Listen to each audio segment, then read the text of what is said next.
it helps you to see, like, listen, your baby is really doing a lot. Like, your baby's not just sitting there crying, pooping, and sleeping all day. Your baby is discovering themselves and they're discovering the world.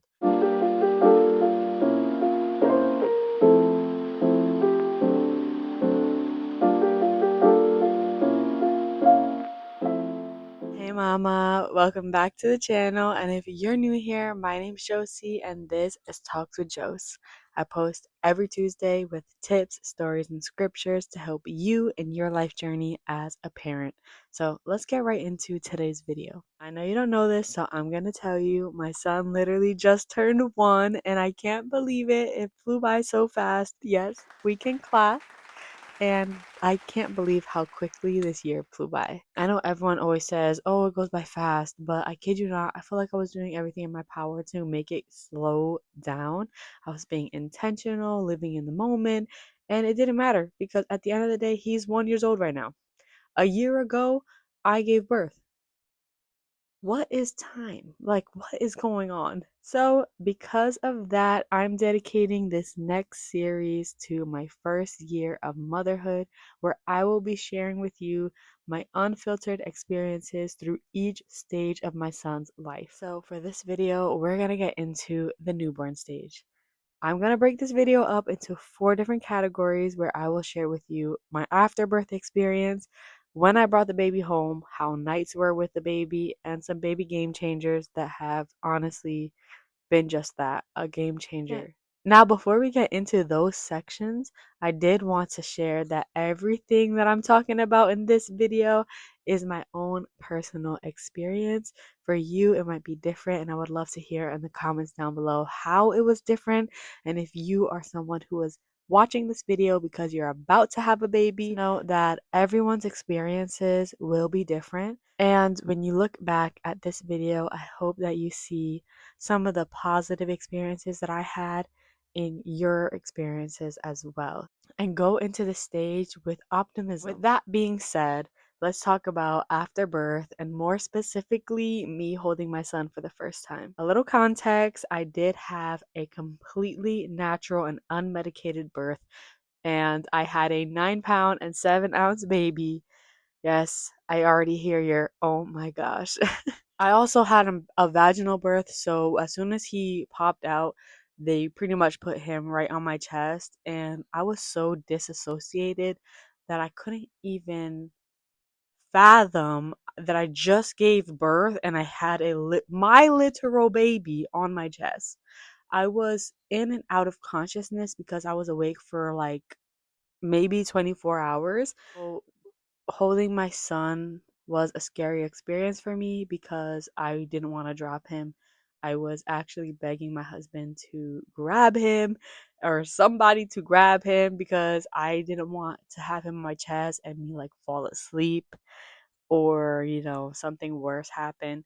So my husband pretty much took him right away and had that skin to skin time with him while I was just in shock that I literally just gave birth. And just to be honest, I was just in pain. If you want to hear more about my birth experience and my experience in the hospital, comment down below and we could talk about that for another time. It honestly didn't hit me that I had a baby and all the emotions of having a baby until I got home, until I got out of the hospital, because there was just so much going on in the hospital. And when you are at the hospital, your nurses are coming frequently in and out of the room. They do help out with changing diapers, they help out with your baby in a swaddle, they help out with, having your baby latch on. I did breastfeed and I exclusively breastfed. So we'll get into that when we talk about the nights. But once I got home, I started to feel like the joy. It was actually when we got into the car, when I saw my son in his car seat in the car and I was sitting in the back seat with him, and I just felt this like, oh my gosh, like this is real. This is happening. This is my son. Like he's perfect. And I was just feeling all the emotions. And when I got to the house, I remembered being like, okay, now what? To my husband, I'm like, what do we do? Son, he did have severe jaundice, which is when you have too much bilirubin in your bloodstream that makes you turn yellow. So the doctors and the nurses recommended that we give him a lot of natural lighting, natural sunlight. Thankfully, it was nice enough outside that we were able to go on family walks often. So we did that a lot during the days. We just rested with him, we just held him a lot. We were honestly truly enjoying this stage. We just wanted to be with him 24/7 and hold him all the time. We were in this stage, we were insisting, like, oh, I'll change his diaper. No, don't worry, you sit down, I'll change his diaper. So it was a beautiful stage. Now that I'm out of it and I'm looking at all the other stages that I was in, overall, it was a very beautiful stage to be in. But let's talk about the difficult parts of this stage, and that was at night. Night times were very difficult. I was exclusively breastfeeding, like I said earlier, so night times were fully reliant on me, and my husband was working second shift at the time. Because he wasn't at his job for that long, they actually didn't grant him paternity leave, so he had to work while I was home with the baby, and that was really hard. That was really hard for us. Every night, I was pretty much getting up every 2 to 3 hours just so that I can feed my son. He had very severe acid reflux as well, so he would throw up a lot. I would have to change his clothes. I honestly just got to the point where I would either sit in the rocking chair and fall asleep right next to him, or I would put him in the travel bassinet and have him sleep next to me. Real quick, moms, I just want to let you know, if you're a new mom and you're trying to get your baby to sleep through the night, I want to let you know that in this stage, that's not a thing. It shouldn't be a thing. So doctors highly, highly, highly recommend to have your baby be fed every 2 to 3 hours because they genuinely need the nutrients and they need it to get to their ideal weight for their specific age. As much as we hate all of that, we genuinely need to do it every 2 to 3 hours so they can get all the nutrients that they need. Now you're probably wondering, how in the world am I supposed to keep track of my baby's feedings every 2 to 3 hours? Let me tell you, I have some baby game changers. I'm telling you, you gotta check them out, 100% free. There's two apps that I used that genuinely helped me so much in my baby routine. The first one is the baby tracker. So let me tell you, I was able to track his feedings, I was able to track his diapers, I was able to track how frequently he had specific diapers, if it was poop, if it was pee, when he was still in his like baby diaper stage with like the brown poop, brown sticky, versus when he turned into like the green or the yellow poop. Like, poop is going to be a big conversation for you when you become a mom. If you're a new mom or about to be a mom, we have literally just one whole chat just about baby poop. I know it's weird, but trust me, your whole life is just going to be thinking about that. I was even able to track how many naps he was having, how long he was having his naps, and you're probably wondering, okay, like, why did you do all of that? Like, that must be unnecessary.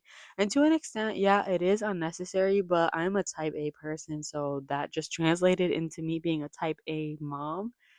And let me tell you though, like, it's worth it. It may seem difficult and like tedious, but it was worth it because I was able to work my life around my son's routine. Like, okay, he usually takes a nap around this time and he sleeps for this long, and my alarm would go off for when I needed to feed him, so I was prepared. I was prepared when I would go out. I knew what I needed. I knew how many diapers I needed and all of these different things.